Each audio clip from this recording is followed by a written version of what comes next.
Hello, my name is Jasmine Lee, and I am not your mama's astrologer.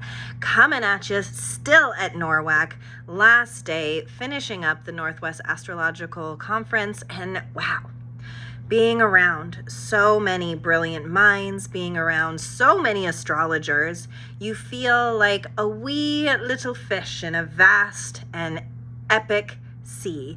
And what does one's soul do with all of that information, with all of the energy, with all of the people around me? The thing that I kept hearing in every single seminar, in every single lecture, was the need and necessity towards presence. That we are human beings, not human doings. That it is okay to exist in our existence. And in fact, it's preferable that when we stay present, that when we stay here in the now, we are more in the know, because we aren't drawing from the past and we're not making up stories about the future. We are merely allowing things to unfold. And if you trust astrology, which I hope some of you do, or even if you are a skeptic of astrology, I do love the notion that we came here with purpose, that we came here with a little bit of determination. It's more about what we're going to do with that, our own will. That I don't believe that anything is set in stone, but I do believe that our charts are these beautiful roadmaps and blueprints towards what it is we agreed to before we came on down here into being human iterations. And so many of the astrologers that I listened to really drove home the idea that it is so important that we are in process, that we aren't always arriving somewhere. And I say that because the astrology lately is really big. There's a lot of world-changing, soul-changing astrology that is happening right now. And if we can just trust that that's true, we're all on the ride. Can you sit? And there are some people that go on those roller coaster rides and they cannot just sit to that shit. They're buckled in, but what's going on inside of them is something very different. It is like a collapse. It is the inability to sit in predictiveness of eventually I'm going to go down, because that's what roller coasters do. I'm going to go so high and eventually I'm going to go down so fast. And that is such a great representation of life too, is that we all handle the upward incline and the downward decline different. And that the medicine always is to stay present, because when we start trying to control the future, what we're drawing from is our past. And our past karma is always ever present in us. That even if we're doing this new life, we're doing all of these new lessons, we still have old karma that we're still trying to slough off, that we're still trying to grow from and through. And if we get so busy with our futures, then we're really canoodling and meddling with our pasts. We're saying that I can control what's going to happen tomorrow based on what I've seen yesterday. And the problem with that right now is that the astrology ain't having it. No, because everything is going to change. So if I told you and it was true and you believed that me when I said everything's going to change, I want you to close your eyes and I want you to imagine that being true. Everything is about to change. How we human, how we planet, how we do anything, personally, globally, whatever, it's going to change. What does that elicit inside your body? Is it fear? Is it excitement? Is it containment? Do you want to control it? Do you want to know what it is?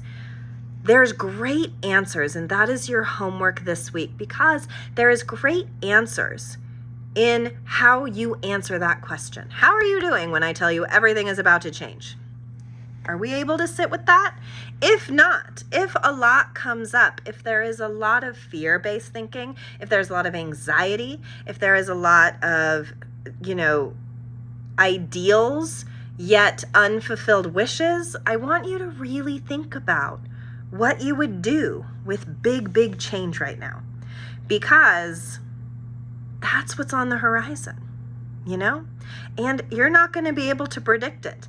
You're not going to be able to guess it. You're not going to be able to do it the way that you want to do it. And so it is a lesson for us all.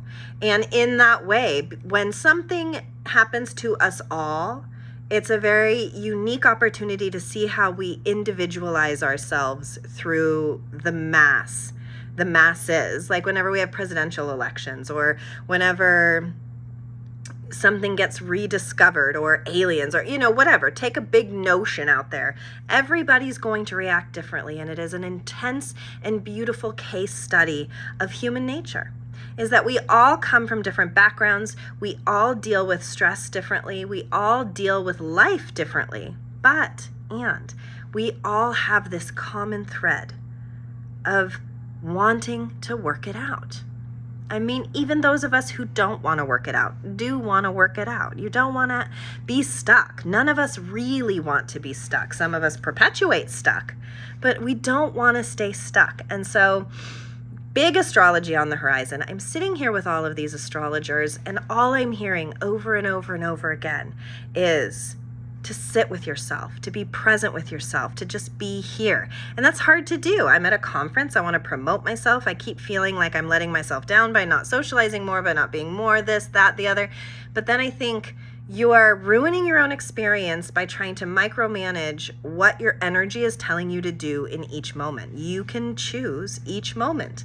And in that way, if I just allow each moment to unfold, then I'm doing what's right for me in that moment. And if we can do that in life, because, when you go somewhere, when you're at a conference or you're at a business thing, or even if you're on vacation, there's all of a sudden this liminal space that you enter where you're out of your normal life routine.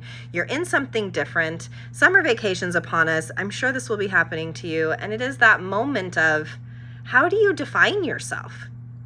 And I'm by myself. I usually travel with my kids or my partner. There's my dad. There's always someone with me. And so being by myself, being in a highly educational scenario, being in a high volume, place where there's loads of people, loads of stimuli, I had to make a lot of choices. And I wasn't always proud of my choices. But I think what I am learning is that I was staying present with what I needed in these moments. And is that going to hinder my success in the future? I don't think so. Because I do feel like on some level I was activating a being more true to myself this time around. And I get great empowerment from the idea of that, from that I would be willing to sacrifice maybe meeting 20 extra people that could help my business, maybe, to taking care of myself, to resting, and to understanding that what I seek is seeking me, and I'm not going to pass it because I decided to take some quiet time. So these are my lessons going into this week. This week is a little dicey because there's a lot of energy in a square. When a planet squares another planet, it's a hard aspect. It's a point of tension. It's something that doesn't quite fit. And we're starting the week with Mars squaring Pluto and the Sun squaring the nodes. So to break that down, when Mars, who is a little uncomfortable in Taurus because Mars is forced to move a little slower, is squaring Pluto, the planet of transformation, it is power dynamics. It is control issues. It is like thinking that you need to be doing a thing, but it's not working. And so do you just keep ramming your fist against the wall if it's not giving? And that's kind of what we're going to run into at the beginning of this week. Also with the Sun squaring the nodes, it's going to feel like what we're trying to do is illuminated. And if we aren't doing or feeling as successful as we'd like to be, that's going to create tension. When two things are squaring off and Uranus is also close to this square, it's hard to understand. It's hard to feel like you're doing one thing and the energy says no. So where do we put that no? Do we allow it? Do we accept it? Do we stay present with it? Or do we fight against it? And that's where this Mars square Pluto and the Sun square the nodes comes into play. When you get resistance, what do? Do you push back or do you let go? And these are personality types. We all do that different. We all get triggered different, and this astrology is ripe to trigger you a little bit. It's ripe to tell you no, and how do you handle your no? So that's how we start the week. But the next day, as the sun was having that, and Uranus kind of squaring these nodes, and Mars squaring Pluto, then the sun makes a nice aspect to Pluto. So it's almost like if you can be more self-aware this week, if you can see where you're getting triggered and why, if you can understand the no, the resistance that's there, then all of a sudden, the sun illuminates whatever it touches. The sun is a light being. The sun shines a light on Pluto, which typically likes the darkness. And it is the darkness in us. So what happens when the sun helpfully shines a light on our darkness? Well, it does what Pluto wants it to do. It transforms. So how do you feel about your transformation right now? It softens that Mars hard edge of Monday. It makes it seem like, oh, I was resisting because fill in the blank. You know, astrology is really a lot about patterns. We study patterns in your chart, in my chart, in all of our charts. We study patterns in transiting planets and charts and the world's chart.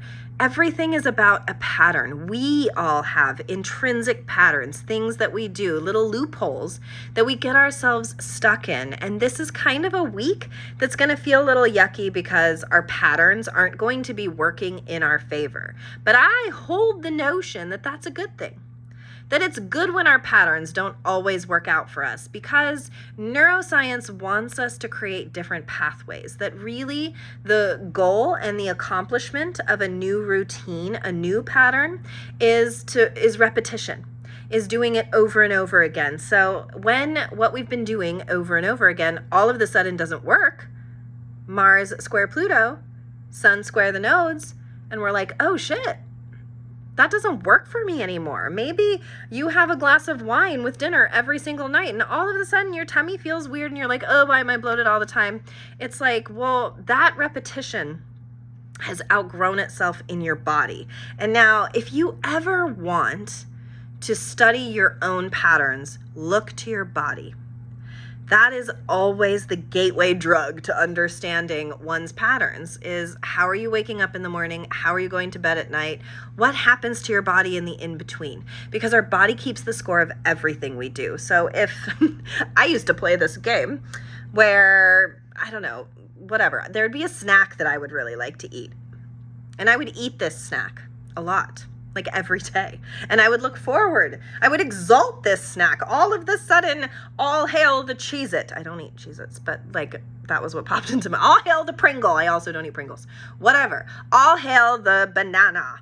I love my banana. I'm going to eat it every single day. Those Cheez-Its are delicious every day, until all of a sudden my body one day is like, no, that's not, you're not giving my body anything new.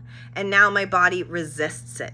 In medicine as well, you'll see that the medicine that treats something that's going on inside our body, if we take too much of it, can cause the thing that it's trying to heal. I'll say that again. The medicine of something, if we take too much of it, will actually cause the ailment that we're trying to heal.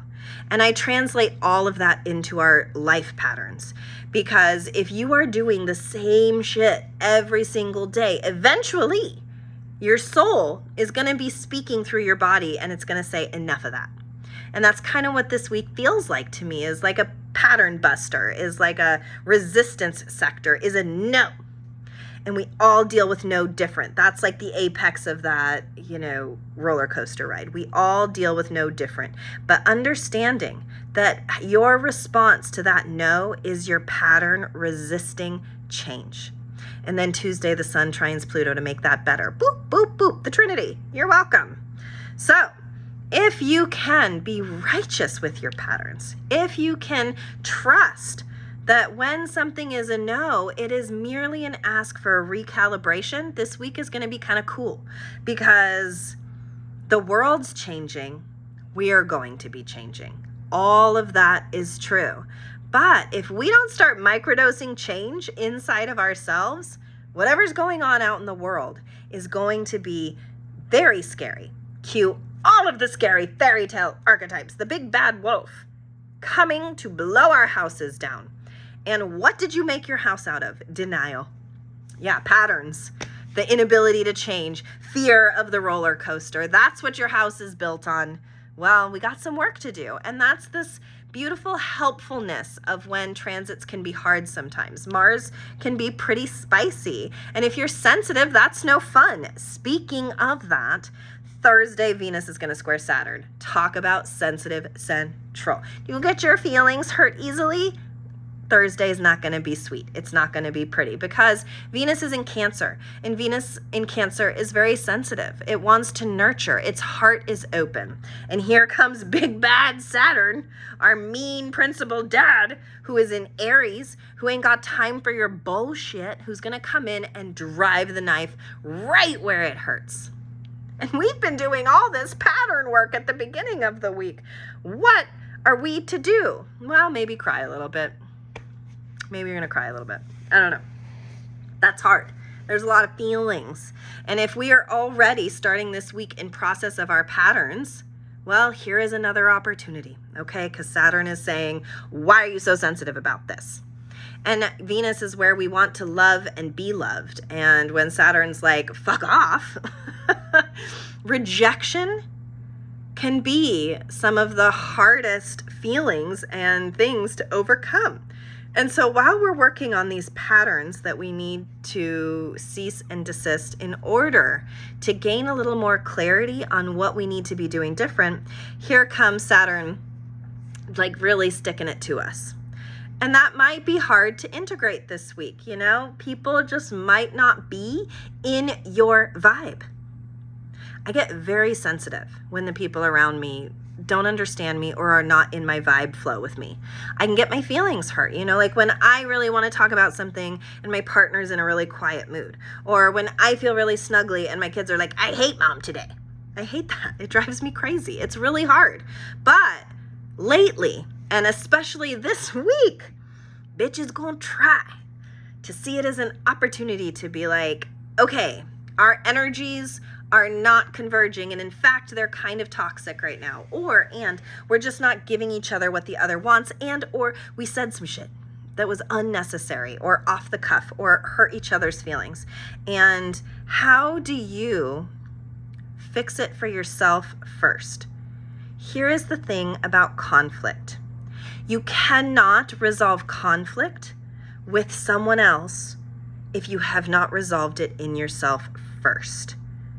You know, I am kind of one of those people that does not like to take space when we're fighting. I don't want to go to bed mad. I want to resolve it immediately. I want to talk about it until it's fixed. My partner, not that. He wants space. He wants to like leave for a little while. He wants to go on a walk. He wants to, you know, transmute whatever that was until he can come back not lit. That man has so much fire in his chart. Me too, but it's more like air fire. So I'm like, let's talk about it. And he's more like earth fire. He's like, no, I want to talk about it with me first. So then bitch gets her feelings hurt. This is us. And it has taught me that fighting isn't just about me. Fighting isn't just about him. Fighting isn't just about right and wrong. In fact, it really never is about right and wrong. What fighting is about is, what are you fighting for? What's the trigger, our Chiron? And if you don't know where or what your Chiron is, book a reading with me because I love to dig into your Chiron. Anyway, segue. When you are triggered, you aren't coming from a resolution standpoint. And in order to resolve a fight, you have to resolve it inside yourself first, because otherwise you're going to continue to get your feelings hurt by the other person. You're going to continue to say things that probably you don't mean. You're going to continue to feel things that probably aren't rational until you can sort where your trigger was, where your piece in that was, and really resolve it. Not need the other person to understand it, because that's where I get really lost in the woods, is I want my partner to understand why he hurt my feelings, or why we got in this fight, or why I feel the way I feel. Because to me, if only he understood, everything would be resolved. But that's not true. Because He is unresolved and I am unresolved, and we're butting heads. So the only rest for it is to take a hot minute and understand what it was in me, and then give it to myself first. Before I ask him to understand it, I need to understand it better. And it's not you were wrong because, it's not you hurt my feelings because, that's not understanding. It's I am triggered inside my body because of me. And this is what happened in the moment to unleash it. And that's how we start to de-escalate ourselves enough to be able to hear the other person's point of view as well, so that then we can have a meeting of the minds. This is very hard work. It's been hard for me. I have a partner who triggers me that way. When we don't fight often, but when we do, it's always that we ping off each other. And it is the idea of, I want us to fight for each other, not against each other. I don't want him to be right or me to be right, or him to be wrong or me to be wrong. I want us to get curious about the conflict in the first place from a neutral standpoint, from a no one's right or wrong. In fights, yes, there is a transgression, and usually that can come from one right or wrong, maybe, but oftentimes not. And it's how you choose to accept responsibility for your triggers that can resolve it the quickest. Do you know why I brought all this up? Because Venus was squaring Saturn, but also the thing we first talked about at the beginning of this week, which is patterns, which is when you start recognizing your patterns, you start seeing how these fights show up in all of your relationships, that they manifest differently because everybody fights differently, but that what you fight for has a pattern. And learning what that pattern is can help you de-escalate yourself. You can't de-escalate someone else. You can't convince someone else to think you're right. You can't fix a fight by yourself, but you can fix it inside yourself. And that's when it really doesn't matter what the other person is doing, because as long as you can find resolution, eventually the other person comes around. And if they don't, then that's a toxic relationship. If another does not want resolution or does not want to fix it, that's information about where you stand in your relationship with that person. Whew, that was a lot. But guess what, you guys? You get to end the week really nice, because Sunday we have this big full moon in Sag, and you know, Jupiter rules Sag. Jupiter wants a good time. It's opposing Uranus right now. And so it's a very devil may care attitude. Maybe this week was really hard, and our patterns and our fucking fights, and oh my God. And so we just go blow off steam. We go on a drive, we go travel, we go learn something, we go read something, we journal. It's about exploration. So I want whatever happens this week to be fodder for how much fun you're going to have this weekend. This next weekend coming. I want you to give to yourself the work that you put in to this week. But if you don't do the work, this Sagittarius vibe is going to come crashing in and could maybe lead to bad decisions. Over partying, over drinking, over imbibing, over social exhaustion. Like that you'll work it out through nefarious means. And that's not really a solution, is it? It's just putting a big weird party band-aid over a wound that didn't get healed. So make sure whatever happens at the beginning of this week finds its resolution before you blow off steam. That's my advice. Uranus being in Gemini, right now, it is low-key coyote energy for days. It is, you never know what's going to happen. It's hijinksy. And so when it's opposing a full moon, well, gosh, you could really get yourself in a little bit of trouble if you don't keep it chill, playful. Don't go crazy imbibing. Keep it chill, playful. Like go explore, go deep into your mind, go meditate, and then go for a long hike or go to a book club. You know, do something that promotes positive exploration instead of the darker arts of, you know, too much television watching, too much drinking, too much of the things that don't really grow us or make us better. Sagittarius always wants us to be on top of the mountain, to oversee and to seek out our path, our adventures, and our philosophies in life. So lean into that. Lean into what can you do to grow this new philosophy that's starting to bloom inside of you now that you've been looking at your patterns at the beginning of this week, right? Right.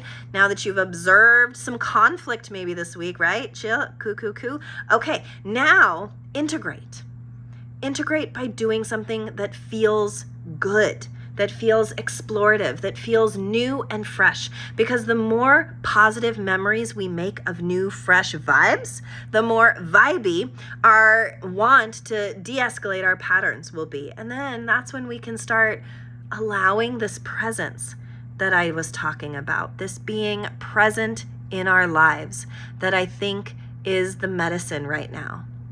That yes, as an astrologer, I do believe our charts are karmic in nature. I do believe that we came here with a roadmap. And I take great comfort in that when the world feels very uncertain. I remind myself that my chart is always here for me, that for better or for worse, I promised to work on these parts of myself. And when I feel lost, I look at the lost parts of my chart. I look at the parts of me, the chironic self that never heals. And I give her a big hug, and maybe I start a few fights of insecurity, and then I get over myself, and then I go party, says Sag. Thank you so much for being here. Thank you for listening. My request and call to action is always that if you enjoy this podcast, to share it with just one friend each time. And that is how a network of souls grows, that even if we don't know each other, we know each other. You dig? The card that I am pulling for this week, is chaos and conflict. I mean, do I need to explain this card, chaos and conflict? Doesn't it make sense? Uranus is here. Mars is squaring Pluto. The sun is squaring the nodes. Venus is squaring Saturn. There's a lot of chaos and conflict in the air right now. And that kind of stuff can be really uncomfortable. But it's only as uncomfortable as you make it, because I want you to view every little bit of resistance, every fight, every pattern recognition as an opportunity to meet yourself deeper, because we can only meet other people. We can only meet the world. We can only meet our soul as deeply as we're meeting the insides of us.